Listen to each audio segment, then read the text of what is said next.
11. The blubber of the whale boiled and stored. A unique machine. Expedition to Prospect Hill. Whale's tongue is voted no delicacy. We land on Whale Island. Jack discovers a strange skeleton. Turtle turning. Towed ashore.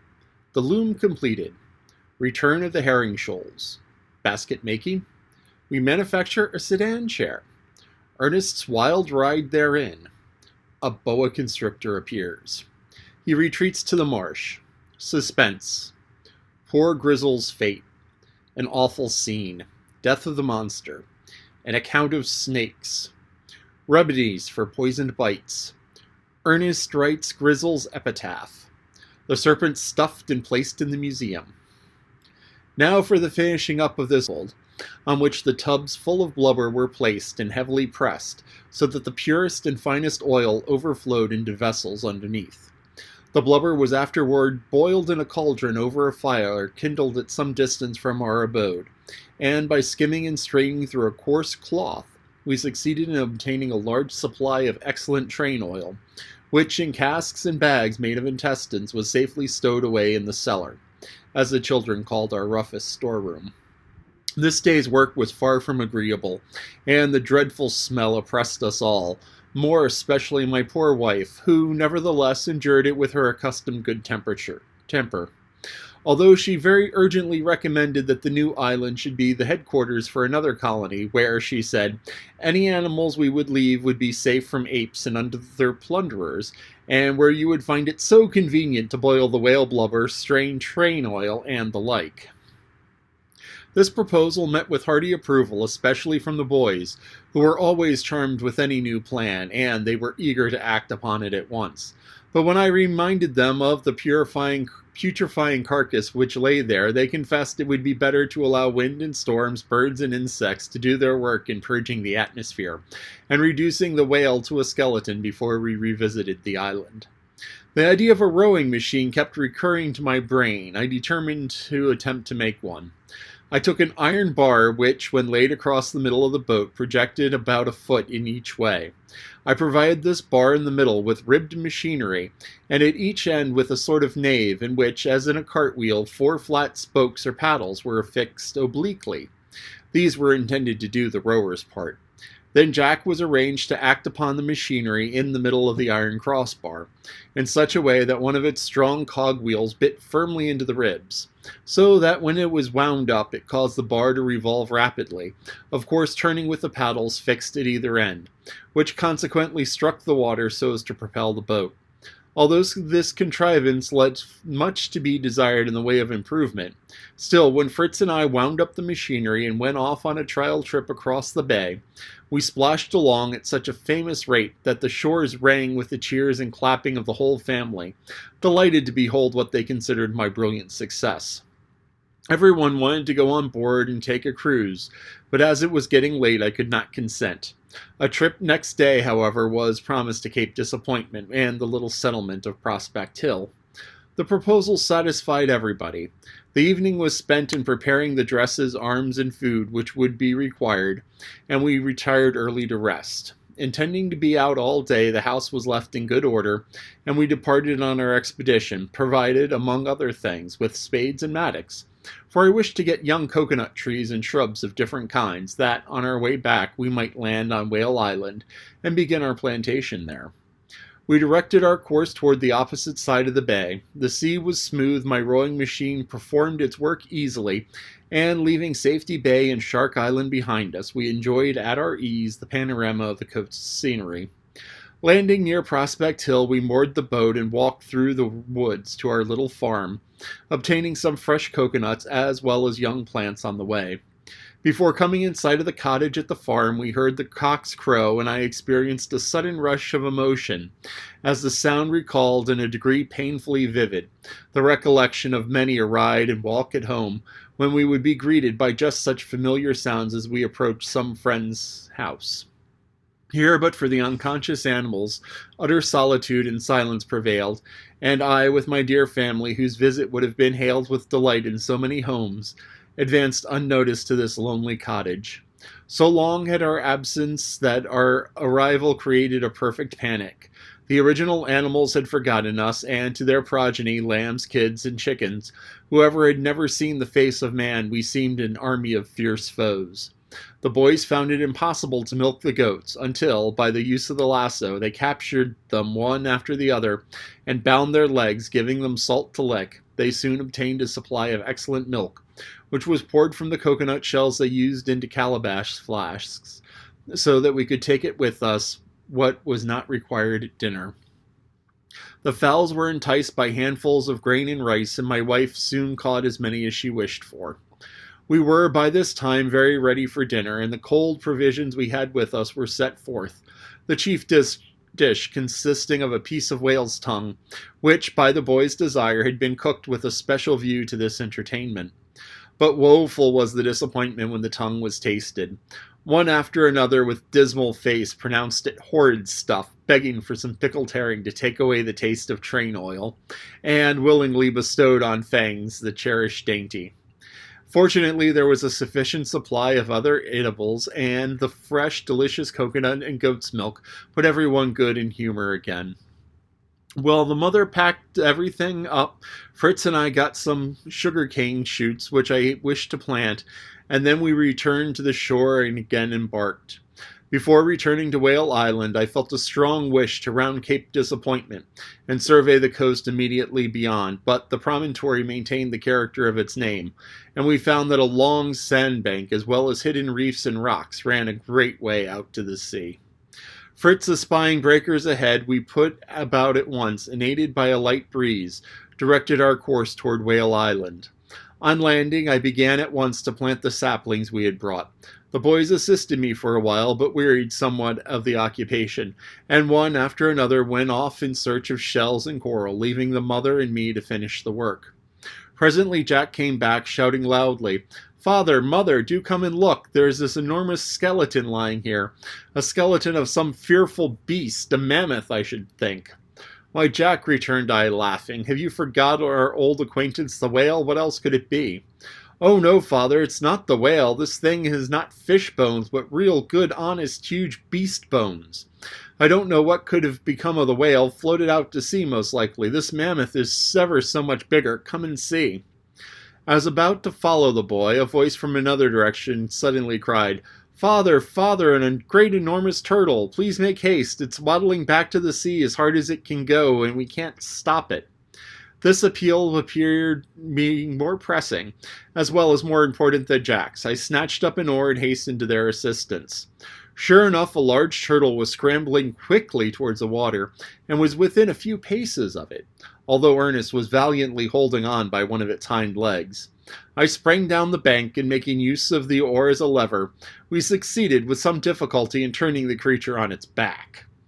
It was a huge specimen, fully 8 feet long, and being now quite helpless, we left it sprawling, and went to inspect Jack's mammoth skeleton, which of course proved to be neither more nor less than that of the whale. I convinced him of the fact by pointing out the marks our feet had on the ground, and the broken jaws where we had hacked out the whalebone. "What could have made you fancy about a mammoth, my boy?" "Ernest put it into my head, Father. He said there seemed to be the skeleton of an antediluvian monster there. So I ran to look closer, and I never thought of the whale, and when I saw no fish bones, I supposed Ernest was joking. Whales are generally considered as fishes by those little acquainted with the animal kingdom, but they belong to the class of mammals, which comprises man, the monkey tribes, the bats, the cats and dogs, all hoofed animals, whales and their allies, with other animals, the last on the list being the sloth. The name by which they are distinguished is derived from the Latin word mama, a breast, and is given to them because all the species belonging to this class are furnished with a set of organs called mammary glands, secreting the liquid known as milk by which the young are nourished. The bones of the whale differ from those of animals simply in being of hollow construction, and filled up with air so as to render the carcass more buoyant. The birds of bones are also hollow for the same reason, and in this all we see conspicuously the wisdom and goodness of the great Creator. "What a marvelous structure it is, Father," said Fritz. "What ponderous mass of bones! Can we not make use of any of them?" Nothing strikes me at this moment. We will leave them to bleach here yet a while, and perhaps by sawing them up afterward make a few chairs, or a reading desk for the museum. But now it is time to return home, bring the boat round to where the turtle awaits his fate. We must settle how to deal with him. It was soon decided that he must swim. I fastened the empty water cask to a long line, one end of which was made fast to the bow of the boat, the other end carefully passed round the neck and forepaws of the creature, who was then lifted so as to let him regain his feet, when he instantly made for the water, plunged in, the cask floating after him and preventing him from sinking. We were all on board in a moment, and the worthy fellow, after vainly attempting to dive, set himself diligently to swim right forward, towing us comfortably after him. I was ready to cut the line on the least appearance of danger, and kept him on the course for Safety Bay by striking the water with the boat hook, right or left, according to the turtle was disposed to turn too much one way or the other. The boys were delighted with the fun and compared me to Neptune in his car, drawn by dolphins, and accompanied by Amphitrite and attendant tritons. We landed safely at the usual place near Rockburg, and the turtle was condemned and executed soon afterward. The shell, which was quite 8 feet long and 3 broad, was then, when cleaned and prepared, to form a trough of water supply at the cave, and the meat was carefully salted and stored up for many a good and savory meal.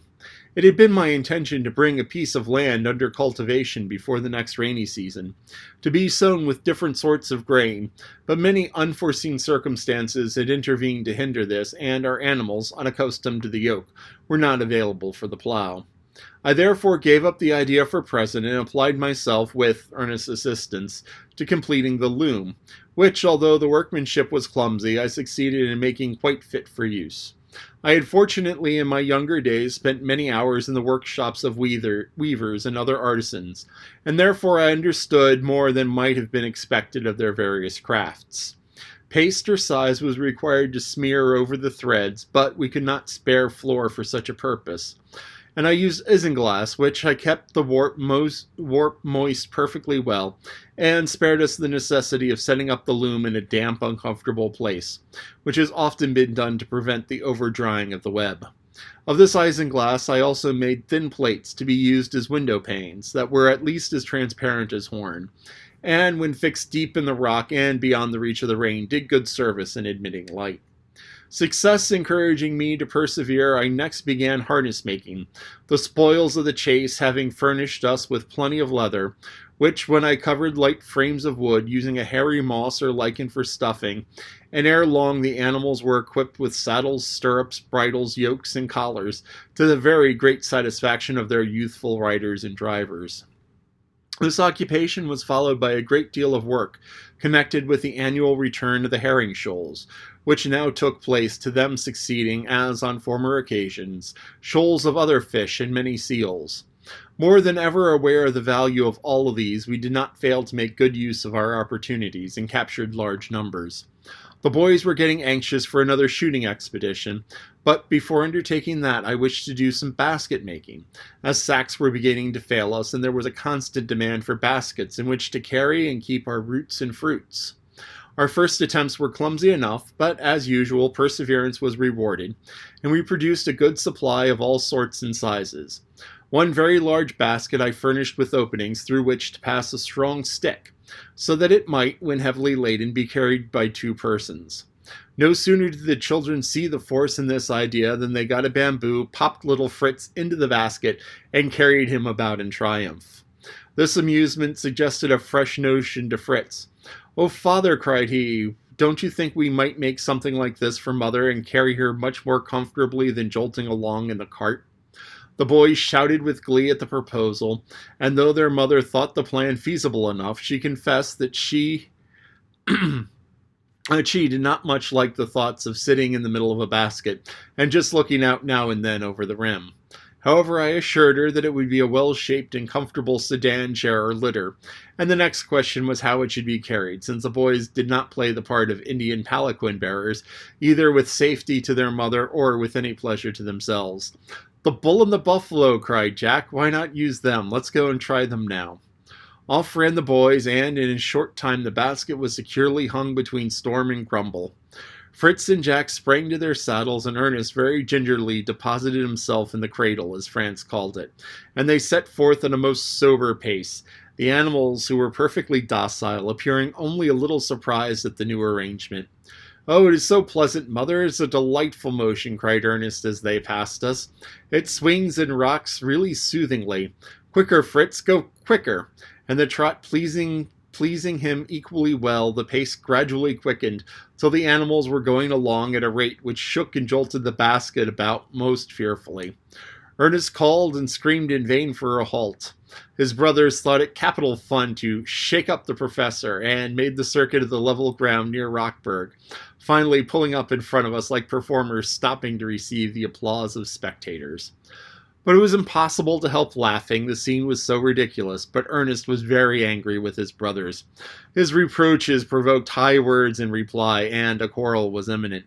But I interfered and showed them how easily a joke carried too far would lead to disputes and bad feelings, urging them to avoid on all occasions any breach of the good fellowship and brotherly love, which was the mainstay of our strength and happiness.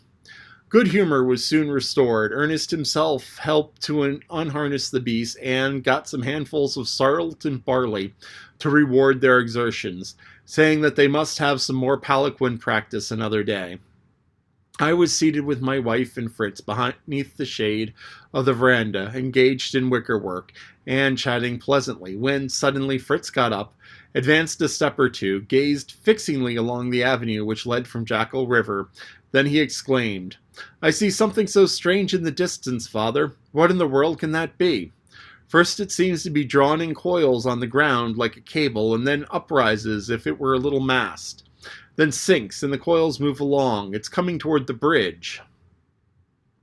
My wife took alarm at this description, and, calling the other boys, retreated into the cave, where I desired them to close up the entrances and keep watch with firearms at the upper windows. These openings we had made in the rock at some elevation, reached within by steps in a kind of gallery, which passed along in front of the rooms.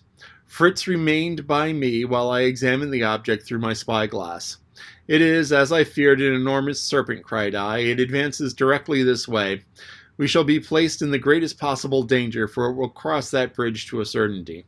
May we not attack it, father?"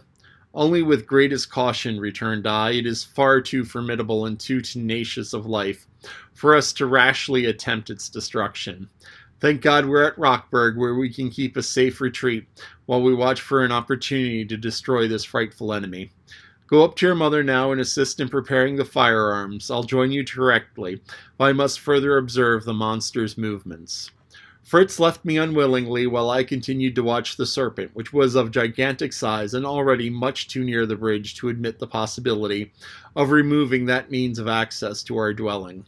I recollected, too, how easily it would pass through the walls. The reptile advanced with writhing and undulatory movements, from time to time rearing its head to the height of 15 or 20 feet, and slowly turning about as though on the lookout for prey. As it crossed the bridge with a slow, suspicious motion, I withdrew and hastily rejoined my little family, which was preparing to garrison our fortress in a warlike array, but with considerable trepidation, which my perseverance served in measure to allay. We placed ourselves at the upper opening, after strongly barricading everything below, and, ourselves unseen, waited with beating hearts to the further advance of our foe, which speedily became visible to us. Its movements appeared to become uncertain, as though puzzled by the trace of human habitation. It turned in different directions, coiling and uncoiling, frequently rearing its head but keeping about the middle of the space in front of the cave, when suddenly, as though unable to resist in doing so, one after the other boys fired, and even their mother discharged her gun. The shots took not the slightest effect beyond startling the monster, whose movements were accelerated. Fritz and I also fired with steadier aim, but with the same want of success, for the monster, passing on with a gliding motion, entered the reedy marsh to the left, and entirely disappeared. With a wonderful weight seemed lift from our hearts, while all eagerly discussed the vast length and awful though magnificent appearance of the serpent. I had recognized it as the boa constrictor. It was a vast specimen, upward of 30 feet in length. I explained to the children that its name in South America is boagacua, the first syllable of that word with the Latin addition, which indicates that it kills prey by pressure or constriction, gives the name by which it is commonly known. The near neighborhood of this terrific reptile occasioned me the utmost anxiety, and I desired that no one should leave the house on any pretense whatsoever without my express permission. During 3 whole days we were kept in suspense and fear, not daring to stir above 100 steps from the door, although during that time the enemy showed no sign of his presence. In fact, we might have been induced to think that the boa had passed across the swamp, and found his way by some dark cleft or chasm through the walls of the cliff beyond, had not the restless behavior of our geese and ducks given proof that he still lurked in the thicket of the reeds, which were accustomed to make their nightly resting place. They swam anxiously about, and with much clapping of wings and disturbed cackling showed their uneasiness, finally taking wing across the harbor and took up their quarters on Shark Island. To my embarrassment increased as time passed on. I could not venture to attack with insufficient force such a monstrous and formidable serpent concealed in dense thickets amidst dangerous swamps, yet it was dreadful to live in the state of a blockade, cut off from all the important duties in which we were engaged, and shut up with our animals in the unnatural light of the cave, enduring constant anxiety and perturbation. Out of this painful state we are last delivered by none other than our good, simple-hearted donkey, not, however, by the exercise of a praiseworthy quality such as the vigilance of the time-honored geese of the capital, but by sheer stupidity. Our situation was rendered the more critical from having no great stock of provisions or fodder for the animals, and the hay failing us on the evening of the 3rd day, I determined to set them at liberty by sending them, under the guidance of Fritz, across the river at the ford. He was to ride Lightfoot, and they were to be fastened together until safely over. Next morning we began to prepare for this by tying them in a line, so that while engaged my wife opened the door when old Grizzle, who was fresh and frolicsome after a long rest and regular feeding, suddenly broke away from the halter, cut some awkward capers, then bolted out, careening at a full gallop straight for the marsh. In vain we called him by his name. Fritz would have even rushed after him had I not held him back. In another moment the ass was close to the thicket, when, the cold shudder of horror, we beheld the snake rear itself from its lair, the fiery eyes glanced around, the dark, deadly jaws opened wide, the forked tongue darted greedily forth. Poor Grizzle's fate was sealed. Becoming aware on sudden of his danger, he stopped short, spread out all 4 legs, and set up the most piteous and discordant bray that ever wrung echo from the rocks. Swift and straight as a fencer's thrust, the destroyer was upon him, wound round him, entangled, enfolded, compressed him, all the while cunningly avoiding the convulsive kicks of the agonized animal. A cry of horror arose from the spectators of this miserable tragedy. "Shoot him, father! Oh, shoot him! Do save poor Grizzle!" "My children, it is impossible," cried I. "Our old friend is lost to us forever. I have hopes, however, that when gorged with his prey we may be able to attack the snake with some chance of success." "But the horrible wretch is never going to swallow them all at once, father," cried Jack. "That will be too shocking." "Snakes have no grinders, but only fangs, therefore cannot chew their food and must swallow it whole. But although the idea is startling, it is not really more shocking than the rending, tearing, and shredding of blood which occurs when lions and tigers seize their prey." "But," said Franz, "how can the snake separate the flesh from the bones without teeth? Is this kind of snake poisonous?" "No, my dear child," said I, "only fearfully strong and ferocious. And it has no need to tear the flesh from our bones. It swallows them, skin, hair, and all, and digests everything in its stomach." "But it seems utterly impossible that the broad ribs, strong legs, hooves, and all should go down the throat," exclaimed Fritz. "Only see," I replied, "how the monster deals with his victim. Closer and more tightly he curls his crushing folds. The bones give way. He's kneading them into a shapeless mass. He will soon begin to gorge his prey, and slowly but surely it will disappear down the distended maw." The mother, with little Franz, found the scene all too horrible and hastened into the cave, trembling and distressed. To the rest of us, there seemed a fearful fascination in the dreadful sight, and we could not move from the spot. I expected that the boa, before swallowing his prey, would cover it with saliva to aid in the operation, although it struck me that its very slender forked tongue was about the worst possible implement for such a purpose.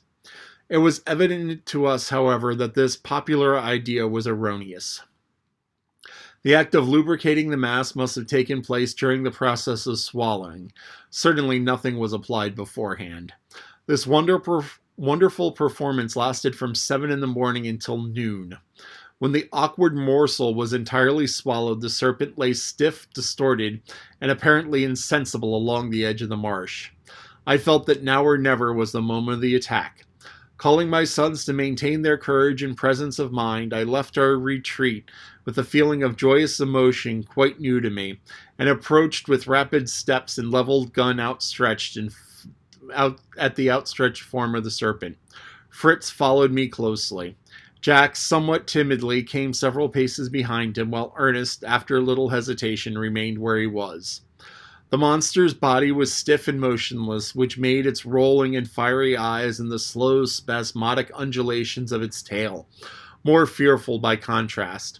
We fired together. Both balls entered the skull. The light of the eye was extinguished, and the only movement was the further extremity of the body, which rolled, writhed, coiled, and lashed from side to side.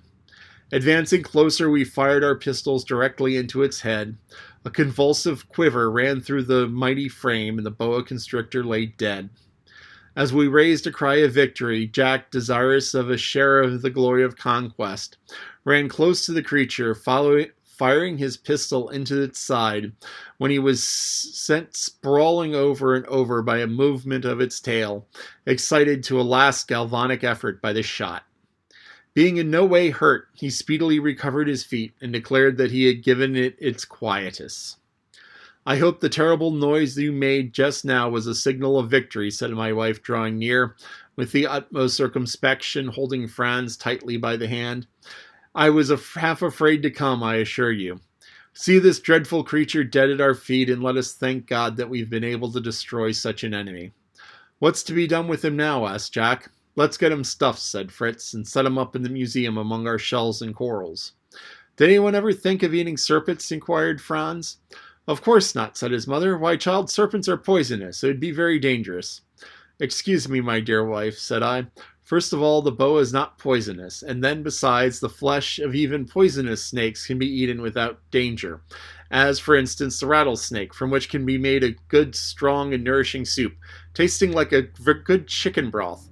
And of course the cook must be told to throw away the head containing the deadly fangs.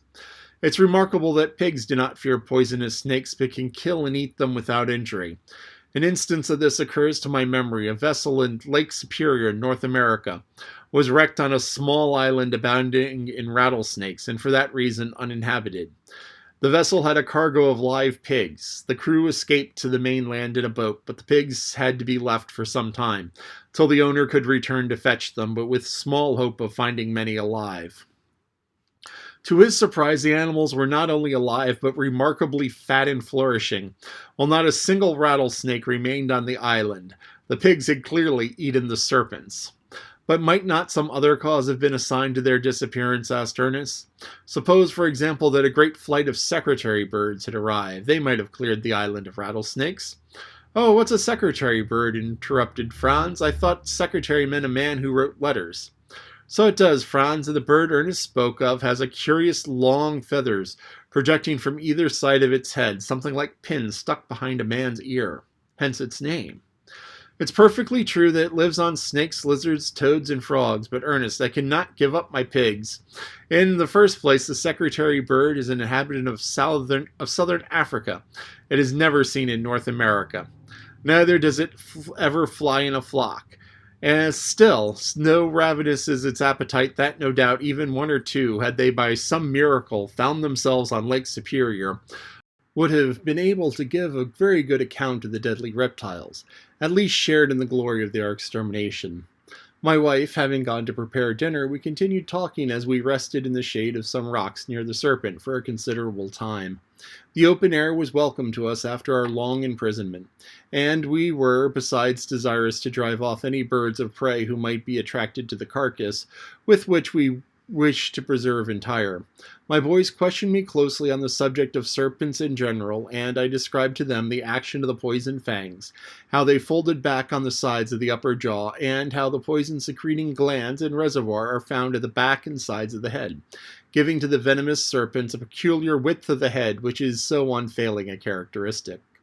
The fangs are hollow, said I, and when the creature bites, the pressure forces down a tiny drop of the liquid poison, which enters the wound and, through the veins, quickly spreads over the entire system. Sometimes, if taken in time, cures are effective, but in most cases the bite of a serpent is followed by speedy death. The children were much interested in my account of the snake charmers of India, how they fearlessly handle the most deadly of the serpent tribe, Cobra de Capello, or the hooded cobra, cause them to move in time to musical sounds from a small pipe, twine the reptile about their arms and bare necks, and then, to prove that the poison fangs have not been removed, make them bite a fowl which soon dies from the effects. How is it possible to extract the fangs, father? Asked Ernest. No instrument is required, replied I. I have read an account of a gentleman in India who saw a snake charmer catch a large cobra in the jungle for the purpose of removing the fangs, hold up a cloth at which the irritated snake flew, and the fangs being caught in it, the man seized the reptile by the throat, extracted them, and squeezed out the poison, a clear, oily substance on a leaf. What does the rattle of a rattlesnake look like, and how does it sound? The tip of the tail are a number of curious loose horny structures formed of the same substance as a scale. A very good idea of the structure of the rattle may be formed by slipping a number of thimbles loosely into each other. The rattlesnake lies coiled with its head flat and the tip of its tail elevated. When alarmed or irritated, it gives a quivering movement to the tail, which causes the joints of the rattle to shake against each other with a peculiar sound not easily described. All animals, even horses newly brought from Europe, tremble at the noise and try to escape. What's the best thing to be done for the bite of a serpent? Inquired Fritz. Remedies are various, very uncertain, and differ with the species inflicting the bite. Suction, ammonia, oil, use of a knife, application of fresh mold, lunar caustic, leaves of certain plants, all these and more are mentioned.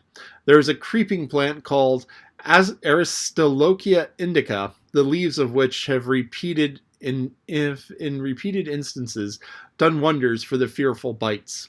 It is found in many parts of the world, but most plentifully in the hotter regions. A mode of cure adopted by the natives of India, Ceylon, and parts of Africa is by the application of a remarkable object called a snake stone.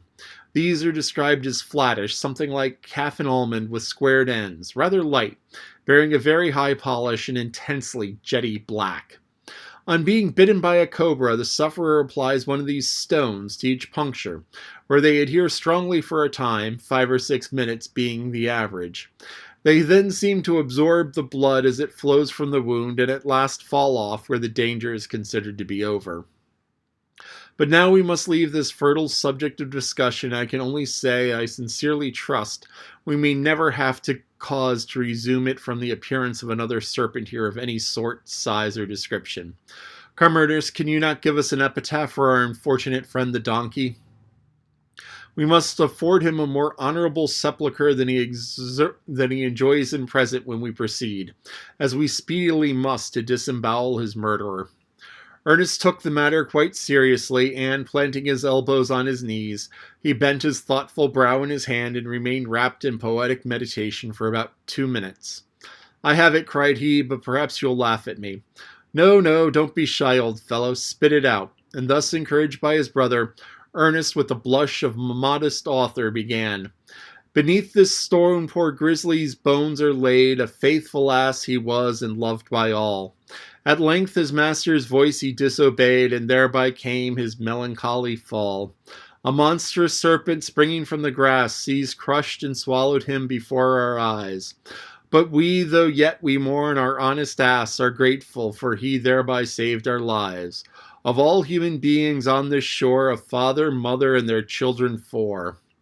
Hurrah for the epitaph! Well done, Ernest, resounded on all sides, and taking out a large red pencil I used for marking wood, the lines were forthwith inscribed on a great flat stone, being, as I told the boy, the very best poetry that had ever been written on our coast. We then had dinner, and after work went to work of the serpent. The first operation was to recover the mangled remains of the ass, which, being effected, he was buried in the soft, marshy ground close by, and the hole filled with fragments of rock. We then yoked Storm and Grumble to the serpent, and dragged it to a convenient distance from Rockburg, where the process of skinning, stuffing, and sewing up again afforded the occupation of deepest interest for the boys for several days.